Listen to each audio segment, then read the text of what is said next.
Hello दोस्तों, प्रणाम। ओम नमः शिवाय। कैसे हैं आप सब लोग? स्वागत है आपका फिर से एक नई वीडियो के अंदर आज। और आज का हमारा टॉपिक है कि कुंडलिनी अवेकनिंग जो मेरी हुई उसके बाद में आज 6 साल के करीब हो गए हैं। तो इन 6 सालों के अंदर क्या क्या हुआ कुंडलिनी जागरण के बाद में, उसकी हम बात करेंगे। तो हालांकि 6 साल में क्या हुआ वो एक वीडियो के अंदर तो नहीं बताया जा सकता, लेकिन फिर भी मैं कोशिश करूँगा समेटने की, क्योंकि कई एंगल होते हैं ना चीज़ों को देखने को, कि दुनियादारी में क्या हुआ, फिजिकली जो लाइफ चल रही है उसके साथ क्या हुआ, और एक्सपीरियंस वगैरह क्या हुए, योग ध्यान मैंने क्या किया। तो एक लंबी जर्नी है, तो उसमें थोड़ा सा मतलब बताने में टाइम लग जाता है। और पहले मैंने इस चैनल पर बताई थी अपने कुंडलिनी जागरण के अनुभव की, मैंने वीडियो डाली थी और उसको मतलब काफ़ी लोगों ने प्यार दिया, देखा, उसी वजह से ये चैनल आज चल रहा है। तो उसको ही कंटिन्यू करते हुए आज 6 साल के बाद में क्या हुआ, तो वो मैं आपको बताऊंगा कि जो लोग इस जर्नी के अंदर है उनको मतलब हेल्प मिल सके। तो 3-4 पॉइंट हम देखेंगे। एक ये कि फिजिकली मेरे साथ भाई दुनियादारी में जो मेरी लाइफ चल रही है वहाँ पर क्या हुआ, फिर योग ध्यान अध्यात्म के अंदर मैंने क्या क्या योग तपस्या साधना की वो मैं बताऊंगा। और फिर जो हमारे एक्सपीरियंस चलते रहते हैं कुंडलिनी जागरण की, एनर्जी चल रही है, कुछ दिख रहा है ये वो, तो उन सब एक्सपीरियंसेस का क्या हुआ। और अंत में हम कंक्लूजन देखेंगे कि ओवरऑल 6 साल में कि ये सब क्यों होता है, कुंडलिनी जागरण और ये सब अध्यात्म योग ध्यान, इन सब का क्या निष्कर्ष निकलता है, उसकी भी हम लास्ट के अंदर बात करेंगे। तो चलिए फिर शुरू कर देते हैं। सबसे पहले कि फिजिकली मेरी लाइफ में मेरे साथ क्या हुआ उसका देख लेते हैं। तो जब ये कुंडलिनी शक्ति जागरण हुई उस टाइम मेरा 24 साल का था मैं, और कॉलेज वगैरह से मैं पढ़कर पास आउट हो चुका था और कम्पिटिटिव एग्जाम की तैयारी कर रहा था, जैसे बैंक क्लर्क वगैरह उनकी कर रहा था। और मैं बाहर हॉस्टल में रहा तो वहाँ पर मैं बिगड़ गया और नशे वगैरह की मुझे आदत पड़ गई, तो वो भी बीच बीच के अंदर चलता रहता था। ये मेरी सिचुएशन थी। तो फिर बाद में ये कुंडलिनी का जागरण हो गया। तो उसके बाद में लाइफ में तो सबसे अच्छा यही हुआ कि जो बुरी आदतें थी, जो नशे वगैरह थे, वो छूट गए। एकदम से तो नहीं, लेकिन धीरे धीरे वो एक प्रोसेस हुई और वो छूट गए। क्योंकि इससे क्या हुआ कि मुझे ये ज्ञान हो गया कि दुनिया में बहुत सी और सी चीज़ें हैं, बहुत आनंद है, मतलब योग है, ध्यान है, इन सब चीज़ों का मुझे पता लगा कि इनमें इतना नशा है, इतना मजा है। तो उससे वो नशा ऑटोमेटिक ही छूट गया और कुछ शरीर के अंदर फिर एनर्जी ही इतनी ज़्यादा हो गई कि फिर और किसी चीज़ की ज़रूरत नहीं रही। तो ये हुआ, मेरे साथ नशा वगैरह छूट गया। इससे मेरी फाइनेंशियल कंडीशन अच्छी हो गई और मेरे घर वालों से भी मेरे जो संबंध है वो अच्छे हो गए, क्योंकि अब पहले मैं बिगड़ा हुआ था तो संबंध खराब ही थे, ये बात थी। जो स्टडी वगैरह का मामला था उसमें मैंने वो सब तैयारियां छोड़ दी, क्योंकि अवेकनिंग के बाद में मुझे ऐसा लगा कि मेरी जो ज़िंदगी है उसको मुझे अपने हिसाब से देखना पड़ेगा कि मैं क्या करूँगा। मैं कोई कलरक बनने के लिए या कोई कंप्यूटर या कोई फाइलों के अंदर बैठे रहने के लिए पैदा नहीं हुआ। हर किसी की अवेकनिंग नहीं होती, तो मुझे कुछ और काम करना चाहिए, वो मैंने छोड़ दिया। लेकिन बाद में मैंने यूपीएससी की तैयारी की आईएएस बनने के लिए, क्योंकि मुझे लगा कि ये एक अच्छा प्लेटफॉर्म है। और क्योंकि मैं शुरू से पढ़ाई लिखाई में थोड़ा तेज हूँ, तो मेरे लिए यही चीज़ सूट करती है, उससे मैं लोगों का भी भला कर सकता हूँ। तो फिर मैंने वो तैयारी शुरू की। 2 साल तक मैंने की। मुझे लगा कि भाई मेरी तो कुंडलिनी जागृत है, भगवान मेरे साथ है और मैं तो आईएएस बन ही जाऊँगा। लेकिन 2 साल तक मैंने वो फिर तैयारी की और उसका कोई नतीजा निकला नहीं, भी थोड़े बहुत मेरे नंबर कम रह गए। लेकिन फिर इतनी सारी किताबों से मतलब दिमाग लड़ा लड़ा कर फिर मैंने कहा ये किताबें कुतुबें छोड़ दो, अब आध्यात्मिक हो गई, इतनी किताबें अब नहीं पढ़ी जाएगी। तो वो फिर मैंने छोड़ दी। और बाद में मैंने क्या कि ये यूट्यूब पर मैं वीडियो वगैरह बनाने लग गया। तो वीडियो वगैरह मतलब ठीक है, अब ये इतनी तो नहीं हुई, बीच में मैंने ये वीडियो बनाना भी छोड़ दिया। लेकिन ये काम भी मुझे पसंद आया, क्योंकि जो आईएएस अफसर है वो तो आपकी फिजिकल नीड को पूरा करता है ना। आपके लिए पुल बनवा देगा, रेल बनवा देगा और आपकी मतलब मदद कर सकता है। लेकिन जो मेंटली जो लोगों को दुख दर्द समस्याएं अज्ञान परेशानियां हैं, उनका क्या, उनके लिए भी तो कोई आदमी चाहिए। तो मुझे लगा कि मैं इस सब के बारे में लोगों को बताऊंगा, यही एक अच्छा काम है। और मैंने ये काम भी शुरू किया। और बाद में मतलब ये बीच में मैंने इस काम को बंद भी कर दिया था, जब मुझे लगा कि ज़्यादा लोग नहीं देख रहे हैं और कोई फ़ायदा नहीं है, तो वो मैंने बंद कर दिया। ठीक है। और फिर वो यूपीएससी वाला भी चला गया। तो यहाँ पर अब मैं किसान हूँ, हमारे किसान खेती बाड़ी और ज़मीन जायदाद वगैरह कुछ थोड़ी बहुत है। तो उससे क्या है कि मेरा काम वगैरह तो चल ही सकता है, चाहे मैं नौकरी ना करूँ फिर भी मेरा काम चल सकता है। तो बाद में फिर ये वीडियो वाला चल रहा था। और फिर मतलब जब से अवेकनिंग हुई तो मेरे मन में शुरू से ऐसा कोई नहीं था कि मुझे कोई बाबा बनना है या ब्रह्मचारी रहना है या ऐसा कुछ। मैं तो शिव का भगत था। तो मेरे मन में तो यही था कि शिव जी और पार्वती की जोड़ी बनानी है और मतलब प्रेम प्यार से रहना है, लोगों को योग अध्यात्म का ज्ञान देना है। मैंने यही सोचा। और बाद में ये था कि अब मतलब वो लड़की वाला मामला था कि अब कोई जोड़ी तो बनानी है। तो ऐसे मैं देख रहा था, फिर मुझे कोई लड़की भी मिल गई। और मुझे उससे प्यार भी हो गया, और लेकिन उसको मुझसे प्यार नहीं हुआ, और काफ़ी मतलब ये मेरे लिए एक डिसपॉइंटिंग बात थी। मैंने सोचा कि सब भगवान की मर्जी है और भगवान ऐसा करवा रहे हैं, सब अच्छा ही होगा, लेकिन भाई इतना सब कुछ करने के बावजूद भी मतलब उसने नहीं किया। तो उससे भी मुझे काफ़ी चीज़ें समझ में आई अपने बारे में, लाइफ के बारे में, और काफ़ी चीज़ें मैंने समझ कर, और अब मतलब सिचुएशन ये है कि जैसी लाइफस्टाइल मैं चाहता हूँ, जैसा मैं चाहता हूँ वैसी लाइफस्टाइल मैंने अपनी बना ली है। अपने सर्वाइवल का मैंने इंतजाम कर लिया लाइफस्टाइल कि मतलब अब हर कोई बाबा नहीं बनना चाहता ना, या हर किसी की अपनी अपनी चॉइस है कि कैसी ज़िंदगी चाहते हैं। अब मैं जिम में जाता हूँ आराम से, और अपना योग ध्यान करता हूँ, और रहता हूँ घर पे, और ये वीडियो वगैरह बना देता हूँ, कुछ छोटा मोटा इधर उधर कोई काम कर लेता हूँ कि कुछ थोड़े बहुत पैसे वगैरह का हो जाए। यानी कि जो लाइफस्टाइल मुझे चाहिए थी मैंने वैसी लाइफस्टाइल बना ली, और प्यार मोहब्बत और वही एक चीज़ थी, बाकी तो मैंने सब कुछ कर ही लिया लाइफ में। ऐसा कुछ रहा नहीं कि जो मैंने नहीं किया, सब कुछ एंजॉय कर लिया। अब तो ये है कि ये सांस चल रही है तो ठीक है, अगली सांस अगर नहीं आए तब भी कोई दिक्कत की बात नहीं है, क्योंकि जो मतलब सब कुछ हो गया। और जो प्रेम प्यार वाली बात थी वो फिर मैंने देख लिया कि ऐसे किसी के पीछे पड़ने और ज़बरदस्ती करने का फ़ायदा होता नहीं। अगर कोई मेरी रिस्पेक्ट करेगी, कोई लड़की कोई वैल्यू करेगी, और ऐसी कोई अच्छी लड़की मिली और भगवान की ऐसी मर्जी हुई तो ठीक है, वरना मैं तो अब अकेले में ही संतुष्ट हूँ। मैंने तो इस मामले में भी अपने हाथ खड़े कर दिए हैं। तो ये चल रहा है लाइफ में, ऐसे तो कुछ खास कोई काम धंधा है नहीं, लेकिन अंदर पूरी संतुष्टि है, आनंद है, और कुछ करने को दुनिया में बाकी है नहीं। और बस जो भी चल रहा है प्रेजेंट मोमेंट में उसी को एंजॉय कर रहे हैं। जो भी चीज़ परमात्मा सामने लेकर आ जाता है उसी को करते हैं, और बाकी एक नॉर्मल जो लाइफ है वो चल ही रही है। तो ये मैंने आपको बता दिया कि मेरी ज़िंदगी में मेरे साथ क्या क्या हुआ घटनाएं ये, और उसके अलावा मतलब कि योग ध्यान तपस्या वगैरह ये सब मैंने क्या क्या किया। तो कुंडलनी शक्ति मेरी जागृत हुई। उसके बाद में मतलब 3-4 महीने तक मैंने काफ़ी आसन प्राणायाम वगैरह किए। मैं नहा धोकर और अपना मतलब चटाई वगैरह लेकर खड़ा हो जाता था, और फिर अपने आप ही पता नहीं कौन कौन से आसन प्राणायाम और सब कुछ अपने आप ही होता चला जाता था, और मैं उनको कर रहा था। उसके बाद में मैंने ध्यान वगैरह भी काफ़ी किया, और फिर जितनी भी ज्ञान की बातें हैं, जो ब्रह्म ज्ञान वेदांत, और उन सबको भी मैंने अच्छे से काफ़ी स्टडी किया, और ये वीडियो वगैरह भी मैं बना रहा था।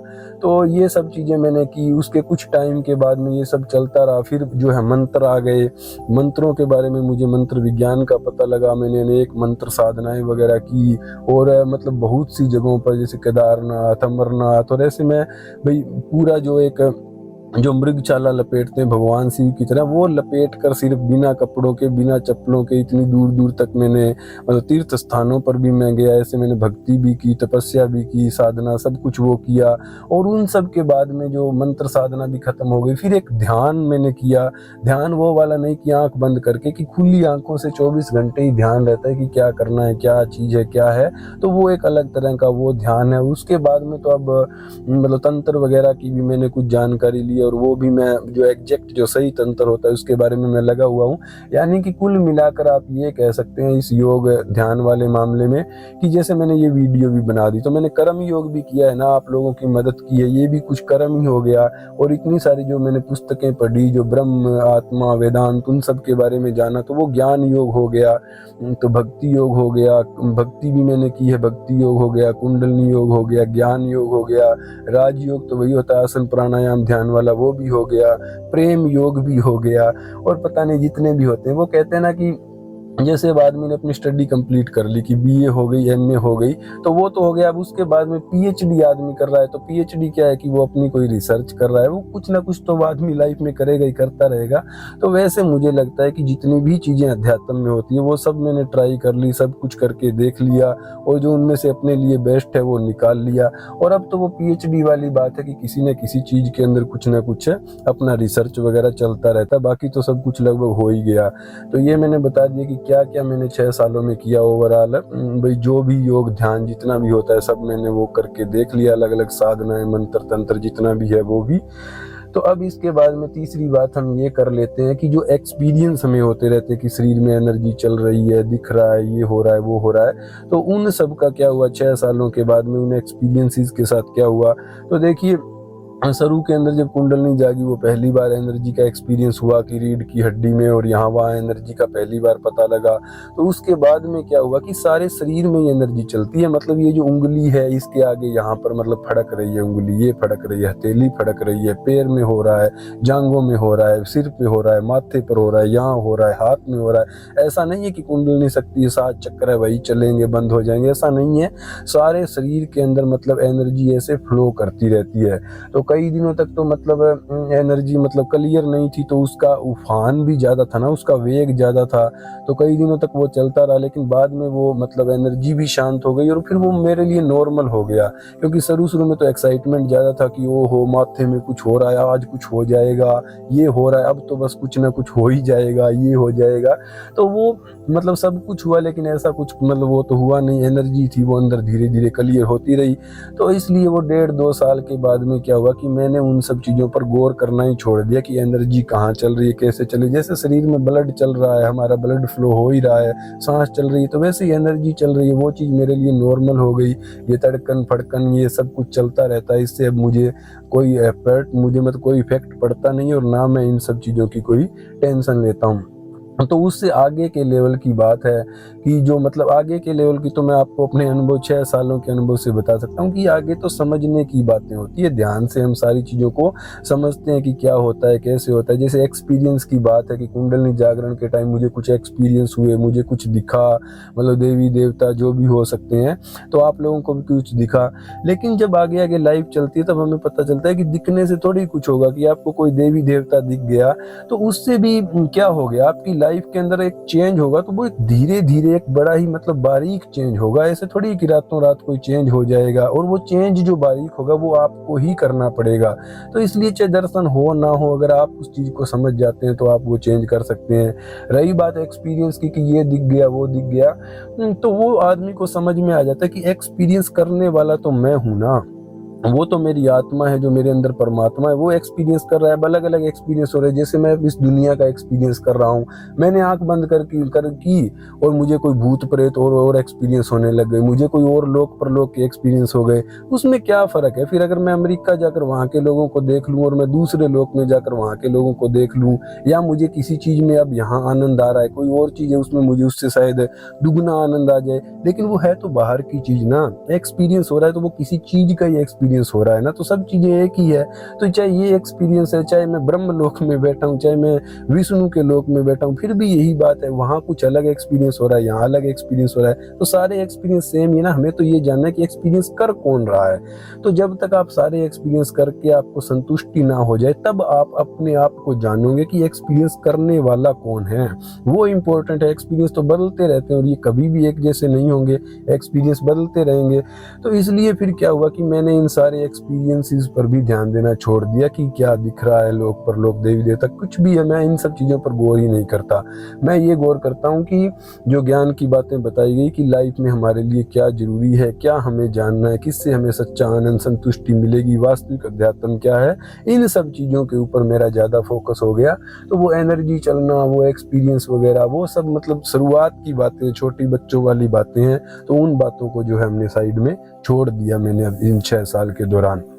और अब जो लास्ट बात कर लेते हैं ओवरऑल कंक्लूजन की, कुंडलनी जागरण और इन सब से मतलब क्या मिला मुझे, क्या हुआ ओवरऑल, और क्यों होता है ये सब कुछ, किस लिए होता है। तो यहाँ पर मैं आपको ये बताऊंगा कि देखिए क्या होता है कि लोगों ने इन चीज़ों को बहुत ज़्यादा बढ़ा चढ़ा कर बता दिए। जैसे आज से 20 साल के बाद में कोई बंदा किताब के अंदर ये लिख दे कि नरेंद्र मोदी जब बोलते थे तो उनके मुंह से आग निकलती थी भाई, तो अब कोई बच्चा उसको किताब में पढ़ लेगा। जैसे आप धर्म की किताब पढ़ते रहते हैं, तो अब उस बच्चे ने किताब में पढ़कर वो सोचेगा कि भाई सच में उनके मुंह से तो आग निकलती होगी, और फिर वो बोलने की कोशिश करेगा कि मेरे मुंह से तो आग नहीं निकल रही है। तो हो गई ना कन्फ्यूजन है। तो वही बात है कि ये जो मतलब जो हमारे शरीर में अलग अलग तरह की एनर्जी होती है। अब कोई आदमी ज़्यादा ज्ञान का कर रहा है कि या इसके मुंह पर तो सरस्वती बैठी है, कोई ज़्यादा क्रोधी है भाई इसमें तो भैरव जी आ गए हैं, तो वो हमारे ही शरीर की एनर्जी होती है अलग अलग है, और उसको हमने नाम दे दिया है। तो शुरुआत में भोले भाले लोग होते थे तो उन्होंने फोटो बना दिए कि ये देवी है, ये देवता है, और इस तरह से तो उन चीज़ों के लिए भी इतने बिलीफ सिस्टम सिस्टम और इतना सब कुछ बन गया, तो ये कुंडलिनी शक्ति है, इसके बारे में तो हर कोई ऐसे मतलब आसानी से जान भी नहीं पाता है। तो ऐसे में क्या है कि लोगों के बिलीफ सिस्टम बड़े होते हैं कि ये हो जाएगा, वो हो जाएगा, पता नहीं तुम ये कर दोगे, वो कर दोगे। तो ये सब लोगों के बिलीफ सिस्टम है, जिसके ऊपर बीती है वो आदमी आपको बता रहा है, और आपके साथ भी ये सब हो रहा है। तो ऐसा नहीं है कि कोई आप बहुत ज़्यादा कुछ मतलब ऐसा कुछ अजीबोगरीब या वो हो जाएगा, नॉर्मली ही चीज़ें होती है। कुंडलिनी आपकी एक एनर्जी ही है, मतलब जो आपने अपने अंदर जो अपने पूर्व संस्कारों से और जो इम्प्रेशन आपके अंदर पड़े हैं, जो बचपन से लेकर आज तक और पिछले जन्म अगर हैं, तो उनसे भी आपने जो एनर्जी इकट्ठी कर ली है, तो वो एनर्जी है कुंडलिनी शक्ति। और वो एनर्जी आपकी धीरे धीरे रिलीज हो जाएगी, सारे बिलीफ सिस्टम सब आपका मिट जाएगा, और सारी एनर्जी के रिलीज होने पर जो एक शांत, जो एक मात्र दृष्टा का स्वरूप बचेगा, वही तुम्हारा स्वरूप है और उसी को जानना है। तो ये सब चीज़ें इसलिए होती है कि आदमी बाद की लाइफ के लिए नहीं है, इसी लाइफ के लिए कि जो आप जिंदगी जी रहे हो उसको आप अच्छे से समझो, एक बेटर आपकी अंडरस्टैंडिंग हो, और आप अपने लिए सही डिसाइड करके एक सही और अच्छी आरामदायक एक मतलब बढ़िया मतलब लाइफ आप जी सको, जिसको आप कह सकते हैं कि भक्ति में, एक विनम्रता में, या एक कृतज्ञता में, या एक अच्छी लाइफ आप जी सको। तो उसके लिए आप चीज़ें समझते हैं, आपकी एनर्जी क्लियर होती है, आपके मेंटल बिलीफ सिस्टम हटते हैं, अज्ञान आपका हटता है, आपको समम का ज्ञान होता है, और जो समम का ज्ञान है, आत्म ज्ञान होता है, उससे ऊपर कुछ नहीं है। क्योंकि बाकी सब तो चीज़ें हैं, जैसे मेरे पास अब किसी के पास गाड़ी है, किसी के पास पिस्तौल है, किसी के पास रुपया है, किसी के पास और कोई पावर है, तो वैसे ही अलग अलग शक्तियां वगैरह हो जाती है। वो चीज़ें हैं यूज करने के लिए, तुम खुद कौन हो यही जानना सबसे ज़्यादा जरूरी है, इससे ऊपर कुछ भी नहीं है। और ये ज्ञान आपको कुंडलिनी शक्ति करवा देती है। तो इस हिसाब से देखा जाए तो इतनी बड़ी शक्ति है, इतनी तेजी से आपको जो है आत्म ज्ञान, समम का ज्ञान करवा देती है, तो इससे बड़ा चमत्कार तो कुछ नहीं है। लेकिन वैसे हम मतलब चमत्कार और इन सब चीज़ों के पीछे भागते रहते हैं, तो वो सब कुछ नहीं होता, वो बस आदमी का वहम है। कोई एक आधी बार कोई तीर में तुक्का लग जाए तो वो अलग बात है, लेकिन नॉर्मली ऐसे हर रोज ऐसा कुछ नहीं होता। आपको चीज़ों को धीरे धीरे समझना पड़ता है, अंडरस्टैंडिंग करनी पड़ती है, और फिर आपकी जैसी जिस हिसाब की आपकी इच्छा हो, जैसी आपकी लाइफ हो, एक बार आपको आत्मज्ञान हो जाए तो फिर आप खुद ही डिसाइड कर लोगे कि आपको क्या करना है। तो यही कंक्लूजन है कि इतने सालों में और इतना सब करके कि बहुत सारे तो लोगों ने बिलीफ सिस्टम बना रखे हैं कि ये हो जाएगा, वो हो जाएगा। ऐसा कुछ नहीं है, धीरे धीरे चीज़ें होती है, और मतलब आपको अपनी लाइफ को खुद को समझना पड़ता है, आपको आत्मज्ञान होता है, और फिर आप कैसी ज़िंदगी जीना चाहते हैं वो आपके ऊपर है। तो कुल मिलाकर मुझे तो यही लग रहा है कि 6 साल में काफ़ी कुछ हो गया मेरे साथ तो, और बाकी छोटी मोटी चीज़ें तो जो है चलती रहेगी। और अब मैं काफ़ी खुश हूँ, और मैंने आपको बता दिया कि बस यही है कि ये सांस चल रही है, तो मैं इसको एंजॉय कर रहा हूँ प्रेजेंट मोमेंट में, कि कुछ ना कुछ हो रहा है, परमात्मा की दया से कुछ दिख रहा है, अच्छी बात है। और अगर ये कुछ ना दिखे और कुछ ना हो, और अगली सांस के साथ मतलब मेरा जीवन समाप्त हो जाए, तब भी मुझे उस चीज़ की कोई टेंशन नहीं है। और जिन लोगों की वजह से मुझे ये ज्ञान मिला इस ब्रह्मांड में, जिस भी चीज़ से, मेरे गुरु से मिला हो, भगवान से मिला हो, किन्हीं से भी मिला हो, तो उन लोगों का मैं बहुत ही शुक्रगुजार हूँ। और अब हमें कुछ चाहिए नहीं है, जो चाहिए होगा, और अगर कुछ मन में है तो उसके लिए एफर्ट करके उसको प्राप्त कर लेंगे। तो ये 6 सालों की बात थी, और जो छोटी छोटी बातें और इतनी सारी बातें हैं उन पर और वीडियो बनाते रहेंगे। तो आज के लिए इतना ही, फिर ओम नमः शिवाय।